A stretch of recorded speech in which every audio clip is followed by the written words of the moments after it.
Katapusan na nga ba ng mundo sa darating na solar eclipse sa April 8? Second coming na ba ni Christ? Totoo po ba yung 3 days of darkness? Ang daming tao ngayon ang nagpapanik at natatakot na sa mga balita patungkol sa solar eclipse. Especially sa USA kasi doon mas visible yung solar eclipse. Of caution is being issued now by emergency management. Stock up on 3 days worth of food, fuel, and solar eclipse that will darken the skies for millions of people. Guess what? Could it impact the power grid? Tapos kinoconnect pa nila dito yung binanggit ni Jesus na sign of Jonah. Kasi yung solar eclipse ay mangyayari sa Nineveh. Yung Nineveh ay nabanggit sa Bible, sa Book of Jonah. Relax guys! Open your Bible. First of all, ang solar eclipse po ay nangyayari 2 hanggang 5 beses kada taon.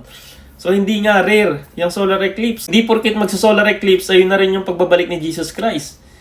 Hindi natin alam kung kailan siya babalik. No one knows the day or the hour, di ba? Sabi niya nga, I will come like a thief in the night. There will be signs, yes, yung parang babaeng manganganak na, birth pains, but no one knows the exact day or hour.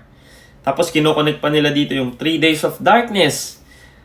Hindi nga na-mention sa Bible yun eh. Ito yung verse na ginagamit nila dyan about 3 days of darkness. Immediately after the tribulation of those days, the sun will be darkened and the moon will not give its light and the stars will fall from heaven and the powers of the heavens will be shaken. O, basahin nyo mahigit. Immediately after the tribulation of those days, the sun will be darkened. Diyan nila kinukuha yon yung 3 days of darkness. Basahin nyo, after the tribulation pa. Nasa tribulation na ba tayo? Wala pa. So that's not true. Next, yung sign of Jonah naman, yun yung kinoconnect nila eh. Dito sa solar eclipse na to, yung sign of Jonah na banggit ni Jesus sa Matthew 12 verse 39 to 40. Basahin natin. But he answered them, an evil and adulterous generation seeks for a sign, but no sign will be given to it except the sign of the prophet Jonah.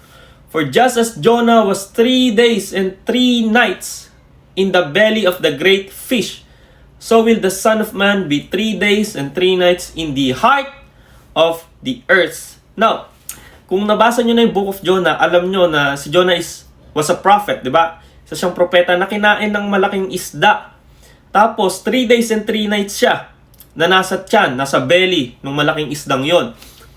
Ngayon, kinoconnect nila tong 3 days and 3 nights na binanggit ni Jesus. Ang ibig sabihin ni Jesus dito ay yung katawan niya. Jesus is referring to his body when he is in the tomb before his resurrection. Diba? It was his death and resurrection being the sign. Hindi po tungkol sa eclipse yan, hindi po tungkol sa solar eclipse yan. Diba? Si Prophet Jonah, 3 days and 3 nights na nasa tiyan ng malaking isda.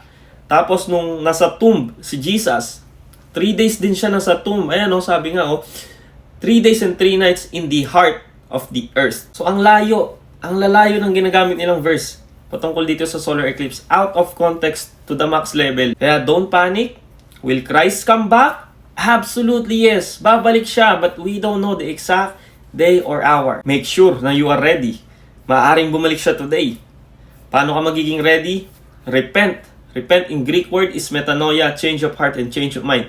Repent and believe that Jesus Christ died and resurrected for your sins.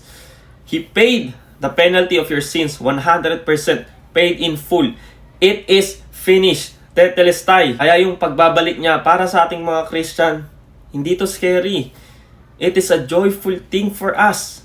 We will be reunited with our Lord and Savior Jesus Christ. Pero kung unbeliever ka, if you don't have Jesus in your life, then that's going to be scary for you.